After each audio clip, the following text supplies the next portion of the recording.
Okay, so we just listened to the dialogues called Making Requests for Infant Care. So remember, if you're having, you feel like you have too much to do, don't try to do all of it by yourself. Ask, make a request. So you can ask somebody to help you because when you take care of a baby, you sometimes need help. So don't be shy.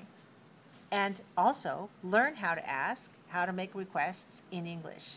So whom do we ask requests? Children, parents, co-workers, teachers, classmates, husbands? Yeah? Okay, so we can ask for help from many people. So we have the situation where Kathy Martin works with Maria in the infant room at the Happy Valley Child Care Center. And so the children have a lot of things to do, and the adults have many tasks to take care of. And so sometimes they ask each other for help. We have 3 dialogues. You listen to all of those dialogues, and now I'd like you to practice pronouncing them. Are you ready? Okay. The first dialogue. Kathy talks to Maria, and she says, "Could you please hand me the diaper rash cream?" I've got my hands full right now. So what does it mean to have your hands full? Sometimes it means you really have things in your hands and you have too many things and you cannot get the diaper rash cream because you're carrying a lot of things. That's one meaning. Another meaning is you're just too busy. You're just too busy and you can't do it. Probably you really do have your hands full because there are a lot of things that you're carrying around, carry the toys from one room to another or putting away the blankets, something like that. Now, I want you to listen to how to say could you, could you, could you. All right, let's try that. Could you? Please, please, please. Make sure you get the z at the end. Could you please hand me the diaper rash cream?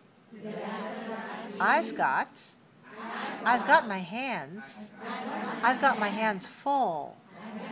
I've got my hands full right now. And Maria gives an answer. Sure. No problem. Here it is. Sure, no problem. Here it is. Here's dialogue 2. Maria asks Kathy something. She says, "Do you think you could change Michelle's diaper?" Chris's father wants to speak to me on the phone.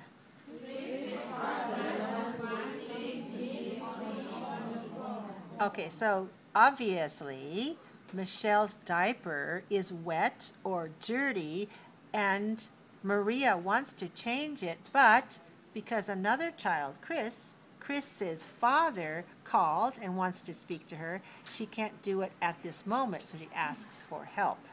All right? And in this case, Kathy has to say no. But she doesn't just say no. She says, "I'm sorry. I'm feeding Kevin right now." That means I'm already busy, right? I'm feeding Kevin right now. So let's say, "I'm sorry. I'm feeding Kevin now." Can you ask Nola to do that? Okay, so that means I'm busy, but you can ask another one of the teachers, another one of the child care providers to do that. Now, let's say it again. Do you think you could change? Now, remember in this word could or would or should, the L is silent. Don't pronounce the L. Could change. Could change Michelle's diaper. Do you think you could change Michelle's diaper? Chris's father wants to speak to me on the phone. I'm sorry. I'm feeding Kevin now. Can you ask Nola to do that? All right, let's look at dialogue 3. In this case, Maria's asking, "Do you mind watching Chris for a moment? I need to call Michelle's parents." No, I don't mind. I can watch her. Go ahead. All right, so we asked the question, do you mind? And then our next word is a gerund. It's an ing form. Do you mind not to watch, not watch, but watching? Do you mind watching Chris for a moment? I need to call Michelle's parents. Do you pay attention to the apostrophe S? This is possessive. So we have in dialogue 2, we have Michelle's diaper. We have Chris's father. And in dialogue 3, we have Michelle's parents. In writing, we put apostrophe S. And in spoken English, we put Z for Michelle's. And we have to add an extra syllable for Chris's father. All right, that's possessive. That's possessive. And Kathy says, no, I don't mind. I can watch her. Go ahead means go ahead and call Michelle's parents, and I'll take care of watching Chris. So now I'd like you and your partner to practice speaking the dialogue with good pronunciation, stress, rhythm, and intonation.